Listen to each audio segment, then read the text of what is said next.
আগুন জ্বলে রে নিভাইবার মানুষ না। আব্বা হ্যাঁ ঈদের পরে দুইটা চোখ যেমনে যা দেখে যাই আম গাই বাড়ি ঘর আর থাকতাম না, সিদ্ধান্ত লিয়েছি। কেরে বিয়ার স্বাদ মিটেছি গা। তুমি কি কোন একটা কথা আমার সিরিয়াস নিতা না, না আমার কোনো দাম নাই। কেরে 2-3 বছর ধরে তো তোমার দুঃখ সুখ শুনতাছি। আল্লাহ, দুদিন দুঃখ শুনতে শুনতে তো আমার জীবনটা দুঃখের সাগরে ভাসায় দিলা।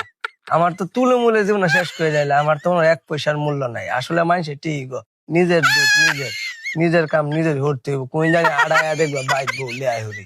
এরপরে কিন্তু কইও না যে তোমরা না জানাই হয়ে দিচ্ছি। না বেটা, আমার বড় পুত্রের বউটা সবার মিলেছিল, হ্যাঁ, এই সেই কইরে। ধরে রাখবো। একটা কথা আছে না যে যেমন 9 লাগবে মন না? ঘি হইতো না, রাজার নাই হইতো না, তোমরারও দেয়া হইতো না, আমারও আর এই শুভ কামটা করা হইতো না, বুঝছো? তোর তো আমার বয়সটা বাড়ায় আলতাছে। 48 সালের আগে মনটা কোনা হইব না দেখতেছি সানি হয়ে গেছে।